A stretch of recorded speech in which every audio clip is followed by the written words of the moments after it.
আচ্ছা, প্রার্থী বলতেছে কোন কোন অবস্থায় গণোৎপাত সরানোর জন্য একটা শর্ত সাপেক্ষে আদেশ দেওয়া যেতে পারে। ফৌজদারি কার্যবিধি 1898-এর 133 এর কোন পুলিশ রিপোর্ট বা অন্য কোনোভাবে সংবাদ পেয়ে গণোৎপাত সরানোর জন্য শর্ত সাপেক্ষে আদেশ দিতে পারে। আচ্ছা, জেলা জজ ও নির্বাহী ম্যাজিস্ট্রেট কে দিতে পারে? জেলা জজ এবং নির্বাহী ম্যাজিস্ট্রেট। আচ্ছা, যেসব অবস্থার কারণে গণ উৎপাত সরানোর শর্ত সাপেক্ষে আদেশ দিতে পারেন তারা 133 অনুযায়ী যেসব অবস্থার কারণে গণ উৎপাত সম্পর্কে ম্যাজিস্ট্রেট ব্যবহার করতে পারে তা হলো জনগণের ব্যবহার্য স্থান, পথ, নদী বা খাল থেকে বেআইনিভাবে প্রতিবন্ধকতা বা উপদ্রব অপসারণ, জনগণের স্বাস্থ্য বা শারীরিক আরামের পক্ষে ক্ষতিকর কোনো ব্যবস্থা, পেশা বা মালপত্রের প্রভৃতি নিয়ন্ত্রণ বা অপসারণ করেছে এবং দ্রব্য হস্তান্তর বন্ধ করা, কোনো ঘর, তাঁবু, বৃক্ষ ইত্যাদির ক্ষতি ও প্রতিবন্ধকতার কারণ হলে তা মেরামত অপসারণ করা, জনসাধারণের বিপদ প্রতিরোধের জন্য প্রকাশ্য স্থানে পুকুর, কূপ বা গর্তের চারদিকে বেড়া বা ঘেরা দেবার ব্যবস্থা করা, কোনো বিপজ্জনক প্রাণী ধ্বংস বা আটক করা। উল্লেখ্য যে বিষয়টিকে গণোৎপাত বলা হচ্ছে তা অবশ্যই বিদ্যমান বা সম্প্রতি উদ্ভূত উৎপাত হচ্ছে। জনসাধারণের বিপদ প্রতিরোধের জন্য প্রকাশ্য স্থানে পুকুর, কূপ বা গর্তের চারদিকে বেড়া বা ঘেরা দেবার ব্যবস্থা করা, কোনো বিপজ্জনক প্রাণী ধ্বংস বা আটক করা। উল্লেখ্য যে বিষয়টিকে গণোৎপাত বলা হচ্ছে তা অবশ্যই বিদ্যমান বা সম্প্রতি উদ্ভূত উৎপাত হতে হবে। বহু পুরনো উৎপাত হলে এ দ্বারা প্রয়োগের ব্যবস্থা নেওয়া যাবে না, তখন দেওয়ানি আদালতে যেতে হবে। আচ্ছা, তাহলে ব্যাপারটা হতে হবে সম্প্রতি, আর পুরাতন হলে দেওয়ানি আদালতে যেতে হবে। এমনকি কোনো সম্ভাব্য উৎপাতের ব্যাপারে এই ধারা প্রযোজ্য নয়। কোন কোন ক্ষেত্রে কী কার্যের অনুসরণে একজন নির্বাহী ম্যাজিস্ট্রেট শান্তি ও গণ প্রশান্তি বজায় রাখার জন্য মুচলেখা সম্পাদনের আদেশ দিতে পারেন? একজন ব্যক্তির বিরুদ্ধে শান্তি আর গণশান্তি ভঙ্গের অভিযোগ পাওয়া লাগে ম্যাজিস্ট্রেট কখন অব্যাহতি দিতে পারেন? ফৌজদারি কার্যবিধির বেশ কিছু বিধিবিধান রয়েছে যা মূলত অপরাধ সংঘটিত হবার আগে ব্যবস্থা নেওয়ার প্রক্রিয়া বর্ণনা করে। ফৌজদারি কার্যবিধি 107 ধারা অনুযায়ী জেলা বা নির্বাহী ম্যাজিস্ট্রেট তার স্থানীয় সীমার মধ্যে শান্তি ভঙ্গ করতে পারে এমন কোনো ব্যক্তিকে অনধিক 1 বছর সময়ের জন্য শান্তি রক্ষা নিমিত্তে যে কোনো পরিমাণ অর্থের একটা মুচলেখা সম্পাদনের আদেশ দিতে পারে। উক্ত অর্থের মুচলেখা জামিনদার সহ জামিনদার ছাড়া হতে পারে। ম্যাজিস্ট্রেট যদি সংবাদ পায় যে কোনো ব্যক্তি শান্তি ভঙ্গ করতে পারে বা সে এমন কোনো কাজ করতে পারে যার ফলে শান্তি ভঙ্গের সম্ভাবনা রয়েছে বা জনসাধারণের শান্তি বিনষ্ট হবে, এরূপ কাজের ক্ষেত্রে ম্যাজিস্ট্রেট উপরোক্ত পদ্ধতিতে ব্যবস্থা নেবেন। উক্ত কাজ যদি কোনো ম্যাজিস্ট্রেট স্থানীয় এখতিয়ারের বাইরে হয় তাহলে উপরোক্ত পদ্ধতিতে ব্যবস্থা নেবেন। উক্ত কাজ যদি ম্যাজিস্ট্রেট স্থানীয় এখতিয়ারের বাইরে হয় তাহলে শুধুমাত্র জেলা ম্যাজিস্ট্রেট ব্যবস্থা নিতে পারবেন। এই ধারার অধীনে কাজ করার ক্ষমতা নেই এমন কোনো ম্যাজিস্ট্রেটের স্থানীয় এখতিয়ারের এরূপ কাজ হলে তখন থেকে কারণ লিপিবদ্ধ সহ গ্রেপ্তার ক্ষমতাবান কোনো ম্যাজিস্ট্রেট নিকট প্রেরণ করবেন। ধারা 117 অনুসারে অনুসন্ধান করে যদি অভিযোগ বা সংবাদ প্রমাণিত না হয় তাহলে ধারা 119 অনুসারে উক্ত ব্যক্তি হেফাজতে থাকলে ম্যাজিস্ট্রেট তাকে মুক্তি দেবেন ও হেফাজতে না থাকলে তাকে অব্যাহতি দিতে পারেন। মুচলেখা প্রদান না করা শাস্তি হচ্ছে মুচলেখা প্রদান না করলে ধারা 123-3 অনুসারে আদালত সর্বোচ্চ 3 বছরের বিনাশ্রম কারাদণ্ড দিতে পারে। এরূপ দণ্ডের বিরুদ্ধে উক্ত ব্যক্তিকে রিভিশন করতে পারবে। একজন ব্যক্তির বিরুদ্ধে শান্তি ও গণশান্তি ভঙ্গের অভিযোগ পাওয়া না গেলে নির্বাহী ম্যাজিস্ট্রেট কখন তাকে অব্যাহতি দিতে পারেন? যেক্ষেত্রে নির্বাহী ম্যাজিস্ট্রেট অব্যাহতি দিতে পারেন তা ধারা 119-এ বর্ণনা করা হয়েছে। শান্তিরক্ষা ও সদাচরণের জন্য মুচলেখা সম্পাদন প্রয়োজন না হলে আদালত উক্ত ব্যক্তিকে অব্যাহতি দিতে পারে। 119 দ্বারা বলা হয়েছে 17 ধারার অধীনে অনুসন্ধানের পর যদি এটা প্রমাণিত না হয় যে যার সম্পর্কে অনুসন্ধান করা হলো শান্তি রক্ষা বা সদাচরণের জন্য তার একটা মুচলেখা সম্পাদন করা প্রয়োজন তাহলে ম্যাজিস্ট্রেট নথিতে সেই মর্মে অভিযোগ লিপিবদ্ধ করবেন। উক্ত ব্যক্তি যদি শুধু অনুসন্ধানের উদ্দেশ্যে হেফাজত থাকে তাহলে তাকে অভিযোগ থেকে মুক্তি দেওয়া হবে, অথবা উক্ত ব্যক্তি যদি হেফাজতে না থাকে তাহলে তাকে অভিযোগ থেকে অব্যাহতি দেওয়া হবে। কে ফৌজদারি কার্যবিধি 134 ধারা অনুযায়ী আদেশ দিতে পারেন? ফৌজদারি কার্যবিধি 134 ধারা উৎপাত ও আসন্ন বিপদের ক্ষেত্রে অস্থায়ী আদেশ জারির বিধান উল্লেখ করা হয়েছে। এ দ্বারা সমাজে শান্তি শৃঙ্খলা নিশ্চিত করার জন্য ম্যাজিস্ট্রেট কর্তৃপক্ষ ক্ষমতা প্রদান করা হয়েছে। ফৌজদারি কার্যবিধি 134 অনুযায়ী উক্ত ম্যাজিস্ট্রেটগণ 134 ধারা জারি করতে পারে। জেলা ম্যাজিস্ট্রেট এবং অন্য কোনো নির্বাহী ম্যাজিস্ট্রেট বা সরকার বা জেলা ম্যাজিস্ট্রেট কর্তৃক ক্ষমতাপ্রাপ্ত এই দুইটা ম্যাজিস্ট্রেটের মধ্যে যে কোনো শান্তি শৃঙ্খলা নিশ্চিত করার জন্য আসন্ন বিপদের ক্ষেত্রে 134 ধারা জারি করতে পারে। কী কী অবস্থায় এরূপ আদেশ প্রদান করা হয়? যেসব ক্ষেত্রে 134 জারি করেছে নিম্নোক্ত 134 জারি করেছে আইনানুগভাবে নিযুক্ত কোনো ব্যক্তি বাধা, বিরক্তি বা ক্ষতির আশঙ্কা করলে, মানুষের জীবন, স্বাস্থ্য ও নিরাপত্তা বিপন্ন হবার আশঙ্কা থাকলে, দাঙ্গা মারামারির আশঙ্কা দেখা দিলে, জনগণের শান্তিতে ব্যাঘাত ঘটায় এমন কোনো কাজ থেকে বিরত রাখার জন্য উপযুক্ত ক্ষেত্রগুলিতে 134 দ্বারা জারি করা যাবে। এ ধারা মূলত অস্থায়ী প্রকৃতির আদেশ যা শুধুমাত্র খুবই জরুরি পরিস্থিতিতে দেওয়া যাবে। একজন ম্যাজিস্ট্রেট শুধুমাত্র ওইসব ক্ষেত্রে এই অনন্য সাধারণ এক্সট্রা অর্ডিনারি ক্ষমতা প্রয়োগ করবে বা অন্য কোনো উপায় সমাধান করা সম্ভব নয়। এক্ষেত্রে উল্লেখিত জরুরি পরিস্থিতি অবশ্যই হঠাৎ উদ্ভব হতে হবে এবং পরিণতি হতে হবে অত্যন্ত মারাত্মক, অর্থাৎ জরুরি পরিস্থিতি উদ্ভব হলে তৎক্ষণাৎ ব্যবস্থা না নিলে মারাত্মক ক্ষতির কারণ হতে হবে। আচ্ছা, এ ধারার প্রয়োগ এমনভাবে করতে হবে যেন কোনো পক্ষ অন্য কোনো পক্ষের উপর অন্যায় সুবিধা লাভ করতে না পারে। কোনো পক্ষকে অন্যায় সুবিধা প্রদানের লক্ষ্য এই ধারা প্রয়োগ করা যাবে না। কতদিন পর্যন্ত 134 ধারা আদেশ বলবৎ থাকে?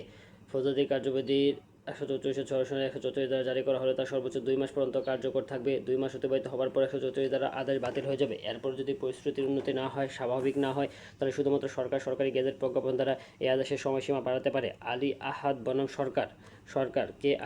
সরকার মামলায় বলা হয়েছে 2 মাস অতিবাহিত হওয়ার পর ম্যাজিস্ট্রেট কর্তৃক পুনরায় বা পরবর্তীতে আদেশ অবৈধ। 2 মাসের বেশি এরূপ আদেশ দেওয়া এখতিয়ার বহির্ভূত। এভাবে মেয়াদ বাড়ানো যাবে না। জরুরি উৎপাদ কিংবা সম্মতি বিষয়ে নিষেধাজ্ঞার আদেশ প্রদান করতে পারে কি, যদি পারে তো কখনো কিভাবে?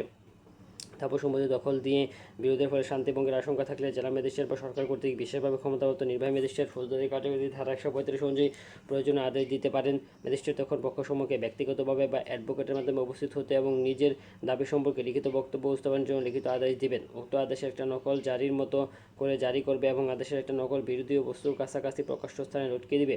ম্যাজিস্ট্রেট পক্ষসমূহ লিখিত বক্তব্য যথাযথভাবে পরীক্ষা করবেন, সাক্ষ্য গ্রহণ করে ঠিক করবেন যে বর্তমানে কোনো পক্ষ উক্ত জমির দখলে আছে এবং আগে কে ছিল। যদি ম্যাজিস্ট্রেট দেখতে পান যে আদেশ পূর্ববর্তী 2 মাসের মধ্যে কোনো পক্ষকে বলপূর্বক অন্যায়ভাবে দখল করা হয়েছে, তখন ম্যাজিস্ট্রেট উক্ত দখলচ্যুত পক্ষের দখলদারের বলে ঘোষণা দেবেন।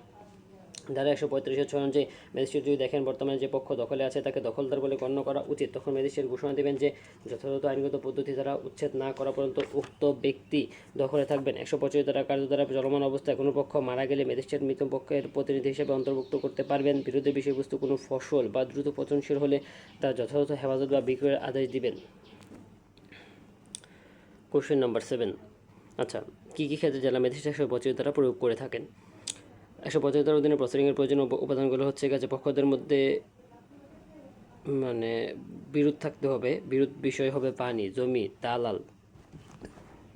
দালান, বাজার, মৎস্য খামার, ফসল, ভূমি, অন্যান্য উৎপাদিত দ্রব্য বা সম্পত্তি, খাজনা ও মুনাফার দখলকে কেন্দ্র করে। বিরোধের খবর ম্যাজিস্ট্রেট পুলিশ রিপোর্ট বা অন্য কোনোভাবে পেয়েছে। বিরোধের কারণে শান্তিভঙ্গ হবে এই মর্মে ম্যাজিস্ট্রেট সন্তুষ্ট হবেন। বিরোধে অবশ্যই সংবাদপ্রাপ্ত ম্যাজিস্ট্রেটের স্থানীয় এখতিয়ারের মধ্যে হইতে হবে। ম্যাজিস্ট্রেট বলতে জেলা ম্যাজিস্ট্রেট বা সরকার কর্তৃক বিশেষভাবে ক্ষমতাপ্রাপ্ত নির্বাহী ম্যাজিস্ট্রেটকে বোঝাবে। উল্লেখিত শর্ত উপাদান বিদ্যমান থাকলে 145 ধারার অধীনে প্রসিডিং রুজু করা যাবে। বিরোধ সম্পর্কে জানার পর ম্যাজিস্ট্রেটের করণীয়টা কি? 145 ধারায় ম্যাজিস্ট্রেটের এখতিয়ারের অন্যান্য সাধারণ ক্ষমতা ও এই ক্ষমতা সবসময় প্রয়োগ করতে পারবে না। ম্যাজিস্ট্রেট যদি এই ধারার অধীনে বিরোধ দ্বারা শান্তি ভঙ্গের ব্যাপারে সন্তুষ্ট হন, তখন এই ক্ষমতা প্রয়োগ করতে পারবেন। 145 এক অনুযায়ী ম্যাজিস্ট্রেট তখন বিরোধী পক্ষদের ব্যক্তিগতভাবে বা অ্যাডভোকেটের মাধ্যমে উপস্থিত হতে এবং নিজেদের দাবি সম্পর্কে লিখিত বক্তব্য উপস্থাপনের জন্য লিখিত আদেশ দিবেন। উক্ত আদেশের একটা নকল জারির মতো করে জারি করবেন এবং আদেশের একটা নকল বিরোধী বস্তুর কাছাকাছি প্রকাশ্য স্থানে লটকিয়ে দিবে। ম্যাজিস্ট্রেট পক্ষসমূহের লিখিত বক্তব্য যথাযথভাবে পরীক্ষা করবেন, সাক্ষ্য গ্রহণ করে ঠিক করবেন যে বর্তমানে কোন পক্ষ উক্ত জমির দখলে আছে এবং আগে কে ছিল। যদি ম্যাজিস্ট্রেট দেখতে পান যে আদেশের পূর্ববর্তী 2 মাসের মধ্যে কোনো পক্ষকে বলপূর্বক অন্যায়ভাবে বেদখল করা হয়েছে, তখন ম্যাজিস্ট্রেট উক্ত দখলচ্যুত পক্ষকে দখলদার বলে ঘোষণা দিবেন। 145 অনুযায়ী ম্যাজিস্ট্রেট যদি দেখছেন বর্তমানে যে পক্ষ দখলে আছে তাকে দখলদার বলে গণ্য করা উচিত, তখন ম্যাজিস্ট্রেট ঘোষণা দিবেন যে যথাযথ আইনগত পদ্ধতি দ্বারা উচ্ছেদ না করা পর্যন্ত উক্ত ব্যক্তি দখলে থাকবেন এবং তিনি দখলের অধিকারী, তার দখলের ব্যাঘাত ঘটানো নিষিদ্ধ। 145 ধারা কার্যধারা চলমান অবস্থায় কোনো পক্ষ মারা গেলে ম্যাজিস্ট্রেট মৃত পক্ষের প্রতিনিধিকে পক্ষ হিসেবে অন্তর্ভুক্ত করতে পারবেন। ধারা 115 অনুযায়ী ম্যাজিস্ট্রেট এই ধারার অধীনে কাজ পরিচালনার ক্ষেত্রে যে কোনো পক্ষের আবেদনক্রমে কোনো সাক্ষী হাজির হওয়ার পর কোনো দলিল বা বস্তু হাজির করে নির্দেশ দিয়ে সম্মান প্রদান করতে পারবেন। বিরোধের বিষয়বস্তু কোনো ফসল বা দ্রুত পতনশীল হলে তার যথাযথ হেফাজত বা বিক্রয়ের আদেশ দিবেন। 125 ধারা অমান্যের শাস্তি হচ্ছে 125 ধারা যদি ম্যাজিস্ট্রেট কোনো আদেশ দেন এবং কোনো পক্ষকে দখল সম্পর্কে ঘোষণা দেন, তখন এই ধারা আদেশ ভঙ্গ করে বা অমান্য করলে দ্য পেনাল কোড 1860 188 ধারার অধীনে শাস্তিযোগ্য অপরাধ হবে। আচ্ছা, আর নাম্বার 8 নম্বর কোশ্চেনটা হচ্ছে ম্যাজিস্ট্রেট যদি দখল নির্ণয়ে অসমর্থ হন, কোন পক্ষ দখলে না থাকলে, আচ্ছা, সাক্ষ্য প্রমাণের পর বা মৌখিক ও দায়ের সাক্ষ্য পর্যালোচনা করার পর ম্যাজিস্ট্রেট যদি বিদ্যমান পক্ষদের মধ্যে বিরোধী বিষয়ে কার দখলে আছে তা নির্ণয় করতে ব্যর্থ হন বা কোন পক্ষে দখলে না থাকে, তখন ফৌজদারি কার্যবিধি 146 এক অনুযায়ী ম্যাজিস্ট্রেট উক্ত বিরোধী বিষয়ে ক্রোক করবেন। তবে ক্রোক করার পূর্বে ম্যাজিস্ট্রেট এই মর্মে সন্তুষ্ট হতে হবে যে ক্রোক না করলে শান্তিভঙ্গ হতে পারে। শান্তিভঙ্গের আশঙ্কা না থাকলে ক্রোক করার কোনো প্রয়োজন নেই। বিরোধী বিষয়ে ক্রোক করার পর ম্যাজিস্ট্রেট উপযুক্ত মনে করলে রিসিভার নিয়োগ দিতে পারে। পূর্বে যদি দেওয়ানি আদালতে রিসিভার নিয়োগ দিয়ে থাকেন, তখন ম্যাজিস্ট্রেট রিসিভার নিয়োগ দিতে পারবেন না। যদি বিরোধী বিষয়ে কোনো ফসল বা দ্রুত পচনশীল হয়, তা যথাযথ হেফাজত বা বিক্রয়ের ব্যবস্থা করবেন। যখন একটা এখতিয়ার সম্পন্ন আদালত উক্ত সম্পত্তিতে পক্ষদের মধ্য থেকে প্রকৃত দখল নির্ধারণ করতে পারবে, তখন ম্যাজিস্ট্রেট ক্রোক প্রত্যাহার করবেন। আচ্ছা নাম্বার 9, সাক্ষ্য গ্রহণের পর ম্যাজিস্ট্রেট সাহেব যদি দেখতে পান যে বর্তমানে প্রসিডিংয়ের নিষ্পত্তি নিয়ে শান্তিভঙ্গের কোনো কারণ নেই, তাহলে তিনি কী ব্যবস্থা করবেন? বিরুদ্ধ বিষয় নিয়ে শাস্তিভঙ্গের কারণ না থাকলে সাক্ষ্য প্রমাণ পর্যালোচনা করে ম্যাজিস্ট্রেট যদি দেখতে পান বর্তমান মামলায় বহুবি নিয়ে শান্তিভঙ্গের যে কোনো আশঙ্কা নেই, তখন ফৌজদারি কার্যবিধি 145-এর 5 ধারা অনুসারে ম্যাজিস্ট্রেট তার আদেশ বাতিল করবেন এবং পরবর্তী সকল কার্যক্রম স্থগিত ঘোষণা করবেন। ম্যাজিস্ট্রেট যদি বিরোধী বিষয়কে ক্রোক করে থাকেন উক্ত ক্রোক প্রত্যাহার করে নেবেন। এছাড়া 146-এর মধ্যেও এ বিষয়ে বলা আছে। বিরোধী বিষয় নিয়ে শান্তিভঙ্গের কারণ না থাকলে সাক্ষ্য প্রমাণ পর্যালোচনা করে ম্যাজিস্ট্রেট যদি দেখতে পান যে বর্তমান মামলা বুবি নিয়ে শান্তিভঙ্গের কোনো আশঙ্কা নেই, তখন ফৌজদারি কার্যবিধি 145-এর 5 ধারা অনুসারে ম্যাজিস্ট্রেট তার আদেশ বাতিল করবেন এবং পরবর্তী সকল কার্যক্রম স্থগিত করবেন। যদি ম্যাজিস্ট্রেট যদি বিরোধী বিষয়কে ক্রুক করে থাকেন, ম্যাজিস্ট্রেট কী করে? যদি বিরোধী বিষয়কে ক্রুক করে থাকে উক্ত ক্রুক প্রত্যাহার করে নেবেন। এছাড়া 146-এর মধ্যেও এই বিষয়ে বলা আছে। 146 অনুযায়ী ম্যাজিস্ট্রেট যদি সন্তুষ্ট হন যে বিরোধী বিষয় নিয়ে আর কোনো প্রকার শান্তিভঙ্গের আশঙ্কা নেই, তাহলে তিনি ক্রুক প্রত্যাহার করতে পারবেন। আচ্ছা, কখন ফৌজদারি কার্যবিধি 144 দ্বারা কার্যধারাকে উক্ত আইনের 45 দ্বারা কার্যক্রমে রূপান্তরিত করা যেতে পারে? আচ্ছা, বলছে 44 দ্বারা কখন 45 দ্বারা কার্যক্রম রূপান্তর করা যায়? ফৌজদারি 44 দ্বারা অধীনে কার্যক্রম শুরু করে তা পরবর্তীতে 45 দ্বারা অধীনে কার্যধারা রূপান্তর করা যায়। এই সম্পর্কে ফৌজদারি কার্যবিধিতে কিছু উল্লেখ না থাকলেও উচ্চ আদালতের ভিন্ন সিদ্ধান্ত হতে এই সম্পর্কে জানা যায়। আচ্ছা, পেজ নাম্বার 306 এখানে বলতেছে প্রভাত মণ্ডল বনাম রাষ্ট্র মামলা আদালতে বলে ফৌজদারি কার্যবিধির 144 ধারায় কার্যধারাকে 145 ধারার কার্যধারা রূপান্তর না করে বিরোধী সম্পর্কিত কোনো রিসিভার নিয়োগ করা যাবে না। আদালত এই বক্তব্য থেকে এটি স্পষ্ট বোঝায় যায় যে 44 ধারা কার্যধারাকে 45 ধারা কার্যধারা রূপান্তর করা যাবে। 44 ধারা কার্যধারা মূলত শুরু হয় মানুষের জীবন নিরাপত্তা ইত্যাদি কোনো বিপদ বা দাঙ্গা আক্রমণ হওয়ার আশঙ্কা দেখা দিলে। অন্যদিকে 45 ধারা কার্যধারা মূলত শুরু হয় কোনো স্থাবর সম্পত্তি দখলকে কেন্দ্র করে সমাজে শান্তি ভঙ্গের আশঙ্কা দেখা দিলে। এখন কোনো স্থানে যদি মানুষের জীবন স্বাস্থ্য নিরাপত্তা প্রদান করে ক্ষমতা ম্যাজিস্ট্রেটের 144 ধারা জারি করে 2 মাস শেষ হওয়ার পূর্বে যদি দেখা যায় যে উক্ত বিপদ বা দাঙ্গামূলত স্থাবর সম্পত্তিকে দখল কেন্দ্র করে, তখন 44 ধারা কার্যধারাকে 45 ধারা কার্যধারা রূপান্তর করা যাবে। এখানে গুরুত্বপূর্ণ বিষয় হলো 44 ধারা জারি করার তারিখ হতে 2 মাস পার হবার পূর্বে, মানে 44 ধারা জারি করছে যে তারিখে সেই তারিখ থেকে 2 মাস পার হওয়ার পূর্বে, মানে আগেই সেটাকে 145 ধারা কার্যধারায় রূপান্তর করতে হবে। 144 ধারা অধীনে কার্যধারাকে 2 মাস পর 145 ধারা কার্যধারায় রূপান্তর করা যাবে না। 145 ধারা কার্যধারায় রূপান্তর করতে হবে। 44 ধারার অধীনে কার্যধারাকে 2 মাস পর আর 145 ধারায় রূপান্তর করা যাবে না। 11 নম্বর কোশ্চেন হচ্ছে প্রায় দেওয়ানি এখতিয়ার বলতে আপনি কি বুঝেন? স্থাবর সম্পত্তি যেমন জমি সংক্রান্ত ব্যাপারে যদি কোনো বিরোধ দেখা দেয়, তখন সেই বিরুদ্ধে নিষ্পত্তি করে এখতিয়ার সম্পন্ন দেওয়ানি আদালত। এসব ব্যাপারে মূলত দেওয়ানি আদালতের এখতিয়ার রয়েছে। স্থাবর সম্পত্তি সংক্রান্ত বিরোধ যখন সমাজে শান্তিভঙ্গের কারণ হিসেবে দেখা দেয়, তখন সেই বিরোধীয় দেওয়ানি প্রকৃতির হওয়া সত্ত্বেও ফৌজদারি কার্যবিধি 145 ধারা অনুসারে যথাযথ প্রক্রিয়া অনুসরণ করে জেলা ম্যাজিস্ট্রেট বা নির্বাহী ম্যাজিস্ট্রেট ব্যবস্থা নিতে পারে। এক্ষেত্রে উল্লেখিত ম্যাজিস্ট্রেট স্থাবর সম্পত্তি সংক্রান্ত বিরোধ নিষ্পত্তি করতে পারবেন না, শুধু জমি শান্তি বজায় রাখার উদ্দেশ্যে সাময়িক ব্যবস্থা নিতে পারবেন। ম্যাজিস্ট্রেট এসব ব্যবস্থা নেওয়ার ক্ষমতা ফৌজদারি কার্যবিধি 145 ধারা বলা আছে বলে এ ধারার অধীনে ম্যাজিস্ট্রেটের ক্ষমতা প্রায় দেওয়ানি ক্ষমতা বলে গণ্য করা হয়। উচ্চ আদালতে ভিন্ন সিদ্ধান্ত হতে এই বিষয়ে জানা যায়। 145 ধারা কার্যধারা অনুসারে ম্যাজিস্ট্রেট আধা দেওয়ানি এখতিয়ার রয়েছে। 145 ধারা অধীনে কার্যধারা ফৌজদারি বিষয় নয়, তবে তার দেওয়ানি প্রকৃতি বা কুয়াসি সিভিল নেচার। উপযুক্ত যখন থেকে বলা যায় 145 ধারা কার্যধারা মূলত দেওয়ানি প্রকৃতি, তবে তার সাময়িক সময়ের জন্য এর মূলত প্রতিকার দেওয়ানি আদালতের এখতিয়ারে রয়েছে। তাই ফৌজদারি কার্যবিধির অধীনে এই ধরনের প্রতিকার প্রায় দেওয়ানি এখতিয়ার বলা হয়।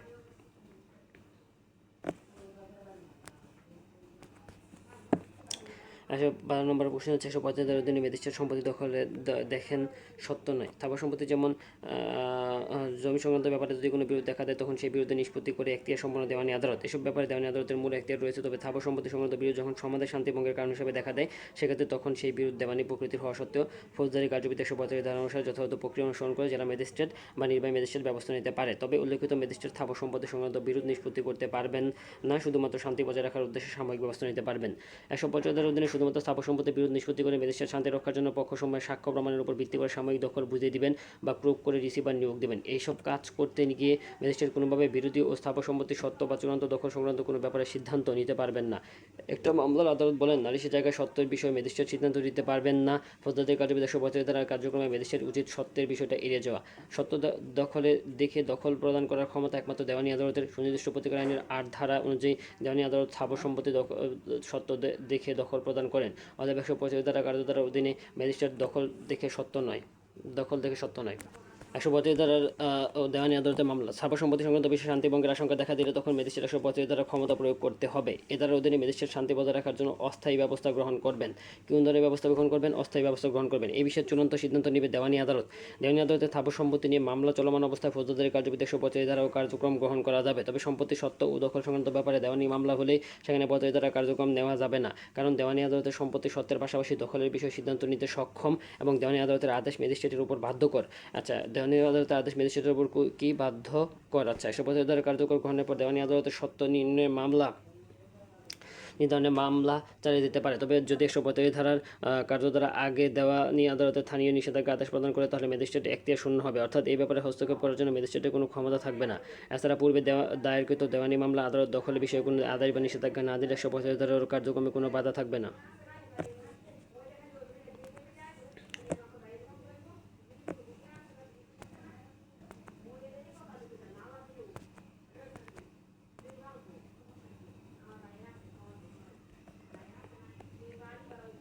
ফৌজদারি কার্যবিধি আইনের 134-145 ধারা পার্থক্য নির্ণয় করা হচ্ছে। আবেদনের ক্ষেত্রে হচ্ছে উৎপাদ আসনের বিপদ সংক্রান্ত জরুরি ক্ষেত্রে 134 ধারা আদেশ দেওয়া হয়। স্থাবর সম্পত্তি সংক্রান্ত বিরোধের কারণে শান্তি ভঙ্গের আশঙ্কা 135 ধারা আদেশ দেওয়া হয় থাকে।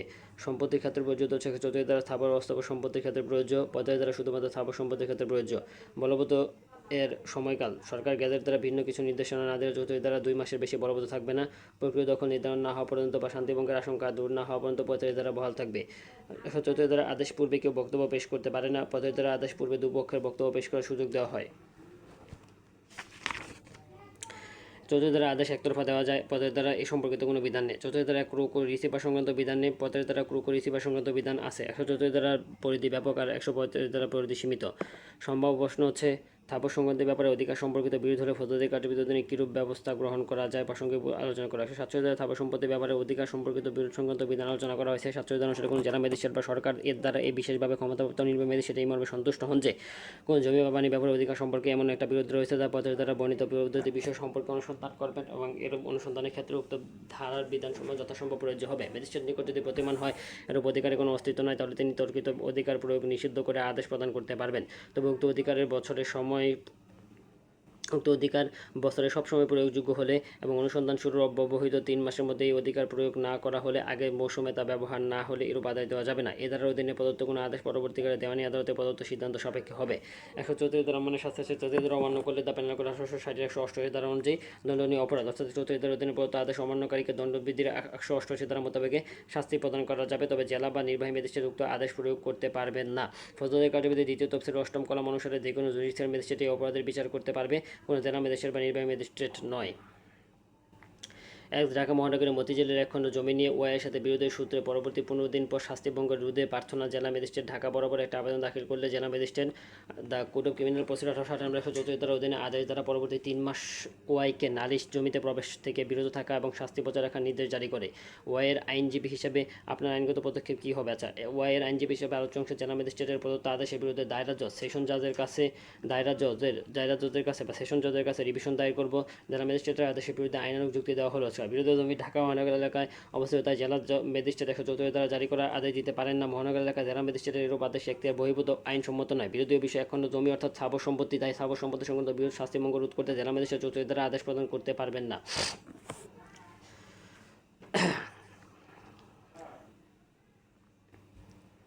জেলা ম্যাজিস্ট্রেট কোনোভাবে 3 মাসের মধ্যে 34 দ্বারা জারি করতে পারবেন না। 2 মাসের অধিক সময় 134 দ্বারা জারি করা একমাত্র সরকারের রয়েছে, তাই জেলা ম্যাজিস্ট্রেট এরূপ আদেশ এখতিয়ার বহির্ভূত ও খারিজযোগ্য।